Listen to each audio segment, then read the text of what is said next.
오늘은 예수님께서 이제 십자가에서 죽으신 후에 사흘째 되는 날에 다시 살아나신, 부활하신 것을 기념하는 부활주일입니다. 그런데 우리가 부활주일을 기념하는 이유는 단순히 예수님이 죽었다가 다시 살아나셨다라고 하는 이 사실을 기억하기 위함만은 아닙니다. 예수님의 부활 안에는 하나님 나라의 아주 가장 중요한 진리가 담겨 있습니다. 성경에서 예수님의 부활을 강조하면서 이야기하고 있는 이유는 부활이라고 하는 것이 단순하게 예수님만을 위한 사건이 아니었기 때문입니다. 예수님의 부활을 믿는 우리 모두도 이제 그 예수님의 부활과 연관이 되어집니다. 그렇게 예수님의 부활이 우리의 부활과 연결이 되어지기 때문에 우리는 이 부활에 대한 의미를 분명하게 이해해야 할 필요가 있습니다. 이제 오늘 읽으신 본문 말씀에는 나사로의 죽음과 관련되어지는 이야기가 이제 나오고 있습니다. 예수께서 와서 보시니 나사로가 무덤에 있은 지 이미 나흘이래, 4일이나 됐다는 거예요. 마르다와 마리아의 오빠예요. 이제 이 나사로가 너무 위중하던 차에 죽게 된 것을 보고 사람들을 보내서 두 자매가 예수님께 와주시기를 청했어요. 그런데 예수님은 일부러 거기까지 가지 않으신 거예요. 그리고 나사로가 죽었다는 소식을 듣고는 오히려 기뻐하고 감사하고 이제 가자라고 하면서 이제 왔는데 와 보니까 이미 나흘이나 된 것이었습니다. 또 사도행전 10장 39절부터 41절의 말씀을 보면 사람들이 예수를 죽게 했는데요, 하나님께서 예수를 사흘 만에 다시 살리셨다라고 이렇게 기록을 하고 있습니다. 이렇게 죽은 지 사흘이나 나흘이 되었다고 한다면 우리는 그 사람에 대해서 어떤 생각을 가지게 되겠습니까? 이제 끝났다, 더 가망이 없다, 이렇게 생각하게 될 것 아니겠습니까? 그러니까 이렇게 시간을 사흘, 나흘 이렇게 기록해주고 있는 것은 이 사람에게는 더 이상 살아날 가망이 없는 상태, 완전히 죽은 자라고 하는 것을 강조해주는 그런 내용입니다. 그래서 21절과 32절 말씀을 보면 마르다 또 마리아가 각각 예수님께 이런 이야기를 합니다. 주께서 여기 계셨더라면 내 오라버니가 죽지 아니하였겠나이다. 그러니까 주님이 함께 계셨으면 우리 오빠가 죽지 않았을 것인데 주님이 여기 안 계시는 바람에 우리 오빠가 죽고 말았습니다. 기쁨으로 하는 말일까요? 아니면 원망 섞인 말로 하는 걸까요? 뭔가 아쉽고 원망이 섞여 있겠죠. 주님 조금만 일찍 와주시지, 그러면 우리 오빠가 죽지 않고 살아있었을 것입니다. 그런데 그런 죽어있는 오빠 나사로를 앞에 놓고 슬퍼하고 있는 그 마르다와 마리아를 향해서 예수님께서는 이런 말을 합니다. 나는 부활이요 생명이니 나를 믿는 자는 죽어도 살겠고 무릇 살아서 나를 믿는 자는 영원히 죽지 아니하리라. 이 이야기를 듣고 쉽게 이해가 될 수 있었을까요? 도대체 뭔 소리를 하는지 모르겠습니다. 얼굴이 좀 궁금증 가득한 그런 모습으로 반응해야 하지 않겠습니까? 그런데 예수님의 이 말씀은 단순히 죽음에서 살아나는 기적을 말씀하고 있는 것이 아니라 생명과 죽음의 본질이 무엇인지를 설명해 주고 있는 것입니다.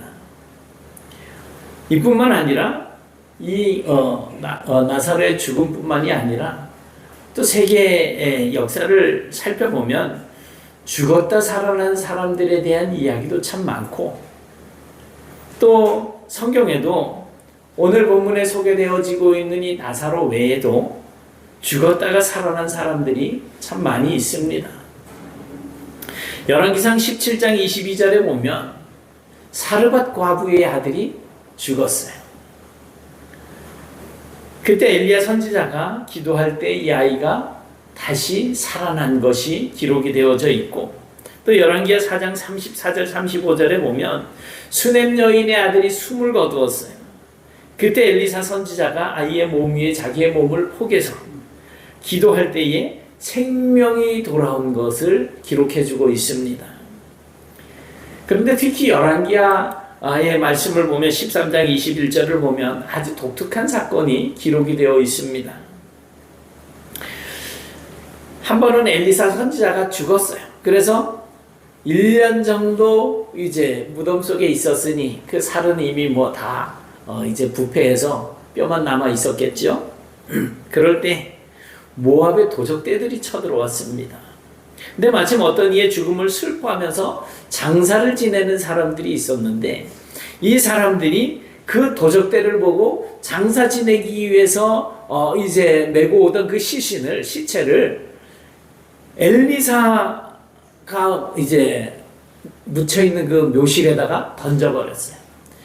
우리는 묘 이러면은 그냥 우리나라 묘만 생각하기 쉬운데, 예수님의 묘는 어떤 묘였었어요? 돌을 굴려내면 동굴 입구가 되는 거죠. 이때는 매장을 하기는 하지만 아브라함 같은 경우 성경에 이래 보면은 조상들의 뼈에다가 그 후손들의 뼈를 갖다가 시신을 갖다가 이렇게 안치를 하게 됩니다. 그러니 이제 엘리사의 묘가 열려 있었던 거였겠죠. 그 안에다가 시체를 던져 넣었는데, 이 시체가 엘리사의 뼈에 닿자마자 곧 회생해서 일어났다는 거예요. 부활했다는 거죠. 마가복음 5장에 나타나는 회당장 야이로의 딸도 그렇고, 달리다금이라고 하는 말로 우리가 기억을 하고 있죠. 또 누가복음 7장에 나오는 나인성 과부의 아들 사녀를 메고 오는데, 그 너무 슬퍼하는 것을 보고 예수님께서 그 아들을 살려주십니다. 그리고 사도행전에도 도르가, 다비다라고 하는 이제 도르가라고 하는 여인과 유두고 이 사도 바울의 설교를 듣다가 이제 그 다락방에서 떨어져서 그냥 숨을 거두게 되죠. 이런 사람들이 다 살아났다라고 성경에 기록을 해주고 있습니다. 그렇다면 이런 사람들을 예수님처럼 이렇게 죽었다가 다시 살아난 이 사람들을 예수님처럼 부활했다라고 이야기할 수 있을까요? 없을까요? 1번 있다, 2번 없다. 갑자기 또 왜 그런 질문을 하시나요? 답만 말씀해 주세요. 1번 있다, 2번 없다. 2번? 왜 그럴까요? 찍었어요, 이거. 그렇지는 않죠. 왜냐하면 성경에서 말씀하고 있는 부활은 단순히 죽었다가 살아나는 것을 이야기하는 것이 아니기 때문입니다. 말씀드린 것처럼 오늘 본문의 나사로가 죽었었잖아요. 나흘이나 시신이 그 무덤에 있었어요. 그런데 다시 살아났죠. 나사로야 나오너라. 그랬더니 몸에 붕대를 칭칭 감은 상태로 걸어 나오고 있었어요. 그런데 그 나사로가 지금까지 살아 있을까요? 죽었죠.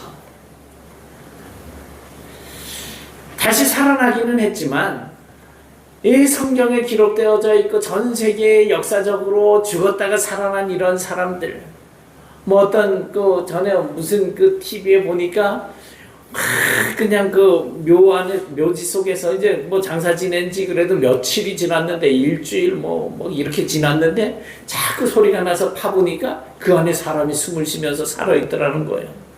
그런 사람들 다 다시 살아나기는 했는데 결국 뭐예요? 다시 다 죽었다는 거예요. 다시 말씀드려서 이렇게 죽었다가 살아난 사람들이 영원히 살 수 있는 상태로 그렇게 살아난 것이 아니라는 것입니다. 하지만 예수님의 부활하심이라고 하는 것은 다시 죽음이 없는 영원한 생명의 상태로 살아계시는 것을 말하는 거예요. 그러니 사람들이 죽었다가 다시 살아나는 것, 일시적인 현상과 예수님이 부활하신 것은 본질적으로 다릅니다. 사람들은 왜 사람이 죽게 되는지를 모릅니다. 그래서 단순하게 병들어서 또 수명이 다해서 사고를 당해서 요즘 전쟁 때문에 얼마나 많은 사람들이 죽고 다칩니까? 전쟁 때문에 등등 그냥 그렇게 죽게 되는 것으로 받아들이고 있을 뿐인 거예요. 태어나면 누구나 다 그냥 죽는다는 거죠. 하지만 성경은 사람이 왜 죽게 되었는지 그 이유에 대해서 우리에게 분명하게 알려주고 있습니다. 뭐 때문에 죽습니까? 죄 때문입니다. 창세기 2장 17절을 보면 하나님께서는 아담에게 분명하게 명령을 하십니다. 선악을 알게 하는 나무의 열매는 먹지 말아라. 네가 먹는 날에는 반드시 죽으리라. 이거 3장 3절이 아니고 2장 17절입니다. 그러나 아담과 하와가 그 하나님의 명령을 어기고 이제 그 열매를 먹었을 때 그 결과로 세상에 죽음이 들어오게 되는 거예요. 너는 흙이니 흙으로 돌아갈 것이니라. 그래서 그 이후에 태어나는 모든 인간들은 아담이 이제 범했던 그 죄 아래서 태어나는 것이기 때문에 죄로 말미암아서 모든 인간들은 다 사망에 이르게 됩니다. 인간들이 하나님께 저주를 받으면서 모든 창조물들이 다 그 저주 아래 놓이게 되었어요. 그래서 죽음을 피해갈 수 있는 생명체들은 없습니다. 죄의 결과로 오는 죽음을 아무도 피할 수가 없게 된 것입니다. 죄로 말미암아 사망이 들어왔는데 그 사망이 모든 사람에게 이르렀다는 거예요. 따라서 이 세상에 태어나서 죽지 않는 사람은 없다는 것이 바로 성경의 관점인 것입니다. 그런데 성경은 정말로 중요한 사실을 우리에게 말씀해주고 있습니다. 이 세상에 죄 없는 사람은 없나니 하나도 없다라고 성경은 말씀해주고 있는데, 그런데 딱 한 사람, 죄 없는 사람이 있다는 거예요. 그리고 그 사람이 바로 예수 그리스도라는 것입니다. 예수님은요, 죄 아래서 태어나지 않으셨습니다. 아버지가 요셉이고 어머니가 마리아이기는 하지만 성령으로 마리아의 몸에 잉태가 되었어요. 우리가 생각하는 흔히 사람의 정상적인 생식 방법으로 잉태되어서 탄생한 것이 아니고 하나님께서 마리아의 뱃속에 생명을 넣어주신 거예요. 그래서 일반적이지 않은 그러한 방식으로 세상에 태어난 거예요. 아담의 죄가 예수의 몸에 전가되지 않았습니다. 그렇게 죄 안에서 태어나지 않으셨고 오히려 이제는 우리를 구원하시기 위해서 세상에 오셨다는 거예요. 예수라고 하는 이름의 뜻이 뭐예요? 구원이라는 뜻이에요. 구원. 그래서 이는 자기 백성을 그들의 죄에서 구원할 자이심이라. 이름을 예수라고 짓는 이유가 바로 백성들을 구원하시기 위함이라는 거죠. 그러니 예수님께서 이 땅에 오신 목적이 아주 분명합니다. 뭡니까? 하나님의 뜻으로 말미암아서 이 세상에 오신 예수의 뜻이 뭐라고요? 구원자, 구원이라는 거예요. 그러니 구원자로 오신 예수는 하나님의 백성들을 구원하시기 위해서 그들의 안에 있는 뭐를 제거를 해야지 될까요? 죄. 뭐 때문에 사람이 죽게 되었다고요? 죄 때문에. 그러니 그 죄가 없어지면 죽지 않는 영생의 상태로 이제 들어가게 된다는 것입니다. 이 내용을 쉽게 설명을 해보자면 이런 겁니다. 컵이 두 개가 있어요. A라는 컵이 있고 B라는 컵이 있어요. 그 A라는 컵에 물이 가득 해놓으니까 빈 컵처럼 보여가지고 물이 이제 요만큼 비있게 해놨는데, 이 A라고 하는 이 컵에 가득 차 있는 이 죄, 이것을 쏟아내야 깨끗하잖아요. 그런데 그 쏟아낼 수 있는 다른 잔들이 없는 거죠. B컵도 이렇게 꽉 차 있고 다른 모든 컵들이 죄로 딱 꽉 차 있으니 죄를 비울 수가 없는 거예요. 그러나 이런 상황에 비어있는 컵이 있다고 한다면 얘기가 달라지겠죠. 그 빈 컵으로 내 죄를 쏟아붓기만 하면 되는 겁니다. 마찬가지로 모든 사람들이 다 죄를 가지고 있지만 그 죄를 옮겨놓을 사람은 없습니다. 그러나 죄가 전혀 없으신 그 예수님은 우리의 모든 죄를 대신 짊어지실 수 있는 유일한 분으로 이 세상에 오신 겁니다. 그래서 우리는 예수님을 믿음으로 우리의 죄를 이제 예수님께 다 쏟아 맡기고 그 예수님을 의지함으로 죄에서 벗어나서 자유를 얻게 된다는 것이 복음의 내용인 것입니다. 이렇게 죄가 이제 제거된 상태를 성경에서는 뭐라고 이야기를 하느냐 하면 영생이라고 이야기합니다.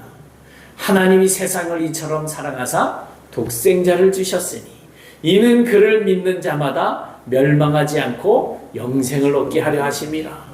자, 내 안에 예수님이 내 죄를 대신 십자가에서 다 감당을 하셨어요. 내 안에 있는 죄를 다 가지고 가신 거예요. 그래서 우리가 영생하게 된다는 거예요. 죄가 사라지는 그런 상태가 된다는 거죠. 이 세상에서 죄로 말미암아 이제 죽을 수밖에 없는, 멸망을 받을 수밖에 없는 그러한 사람들이 이제 자신의 죄를 예수님께 부을 수 있게 되었고, 그렇게 예수를 믿으면 그 사람은 죽음에서 벗어나서 영원한 생명, 즉 영생을 얻을 수가 있게 되는 것이라고 말씀하고 있는 겁니다. 영생이란 뭘까요? 성경은 이 세상의 모든 인간은 죄 아래서 태어날 수밖에 없게 되었고, 그렇게 죄 아래서 태어난 사람은 반드시 죽을 수밖에 없다라고 말씀을 하고 있습니다.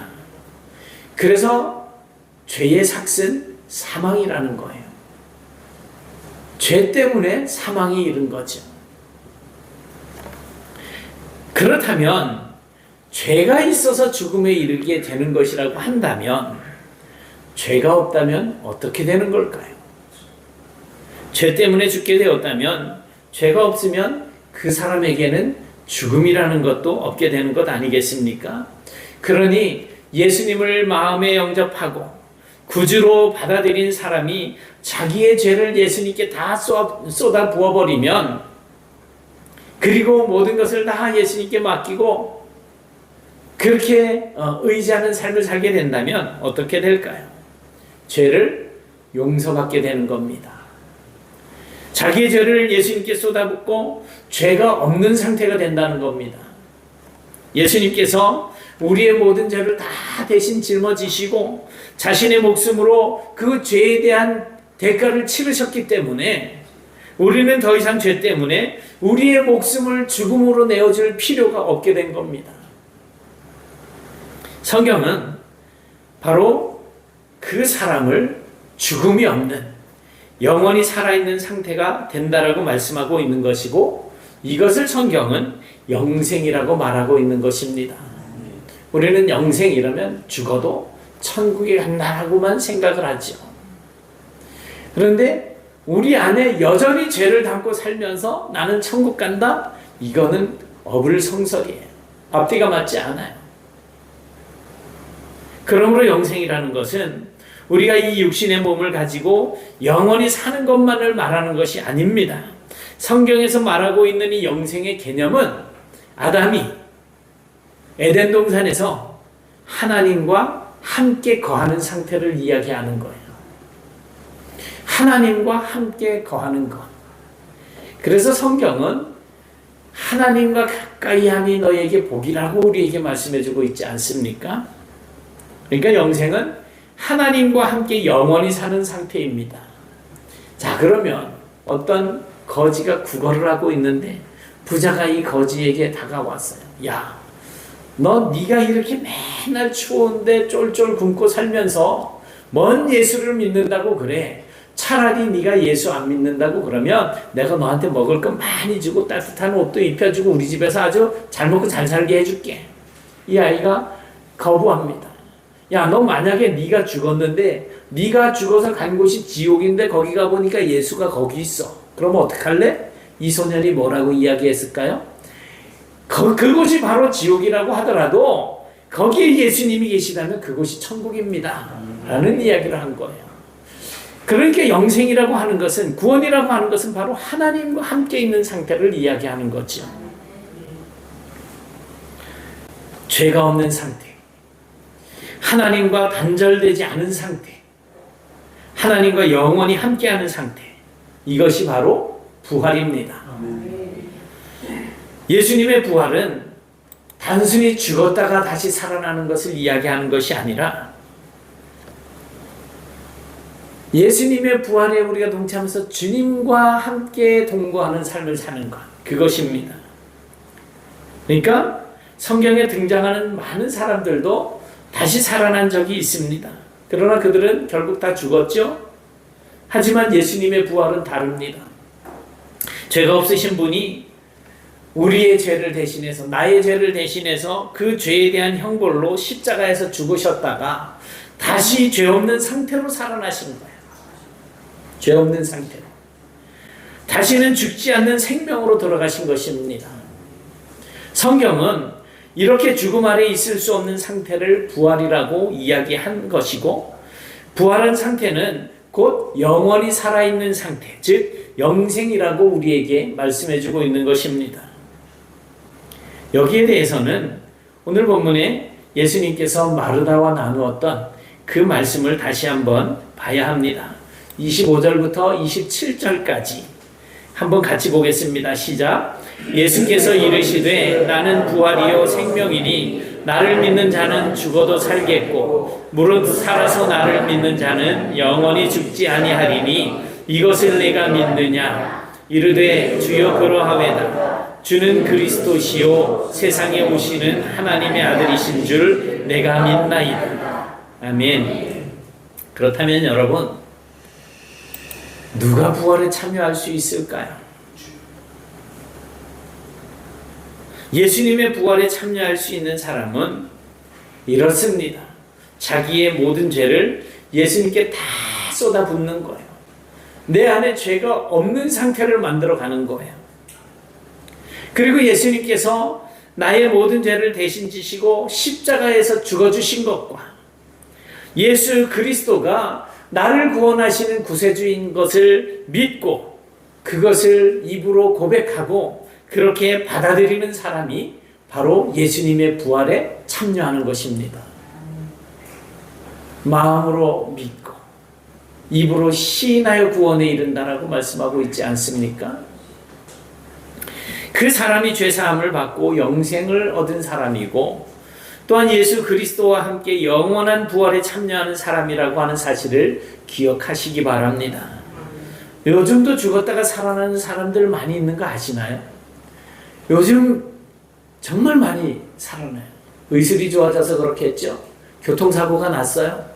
완전히 심정지가 된 상태인데 사람들이 어떻게 해요? 인공호흡을 한다고 가슴을 압박을 하고 또 전기 충격기로 그냥 콩 해가지고선 심장을 자극을 해서 심장이 뛰게 하고 그렇게 소생을 하게 되잖아요. 그러나 단순히 사람이 죽었다가 살아나는 것과 예수님과 연결되는 부활은 그 차원이 다릅니다. 이제 예수 그리스도의 부활이 곧 나의 부활이 되고 예수 그리스도의 영생이 곧 나의 영생이 되기를 믿고 고백하며 받아들이셔서 우리의 주인 되신 예수 그리스도와 하나님 아버지께 진정한 감사와 찬양과 영광을 돌리며 살아가시는 그런 복된 성도들이 되실 수 있기를 주님의 이름으로 축원합니다. 사랑의 하나님 감사합니다. 오늘 저희들이 주님의 부활하심과 사람들 중에 죽었다가 다시 살아난 사람들 사이의 차이가 무엇인지 그리고 영생이 무엇인지 생각할 수 있도록 인도해 주시니 감사합니다. 막연하게 그저 신앙생활 잘하면 죽어서 천국 갈 것이다. 그곳에서 영원히 살 것이다 라고 하는 이런 막연한 생각이 아니라 이제 우리 모든 죄를 감당하셔서 십자가에 죽으셨다가 사흘 만에 부활하신 예수 그리스도를 영접하고 나의 모든 것들을 주님 앞에 맡기고 주님과 동행하는 삶을 살아갈 수 있도록 이제 저희들의 마음을 다스려 주시고 바른 길로 인도하여 주심으로 이 땅에서도 영생의 삶을 살게 하여 주옵시고 장차 주님이 세상에 오셔서 세상을 심판하신 그 날에 저희들이 주님 앞에 심판을 받는 것이 아니라 영생의 부활로 주님의 나라에 들어가서 영원토록 주님과 함께 거하는 그런 삶을 살아갈 수 있도록 도와주시옵소서. 이 믿음으로 이제 세상에서 우리에게 닥쳐오는 어떠한 시련이나 환난이라도 믿음으로 감당할 수 있도록 도와주옵시고 어떠한 환경 속에서도 믿음 흔들리지 아니하고 세상과 적절하게 타협하며 살아가는 것이 아니라 오직 하나님을 선택하고 하나님의 뜻대로 살아가는 저희들이 될 수 있도록 도와주시옵소서. 예수님 이름으로 기도드리옵나이다. 아멘.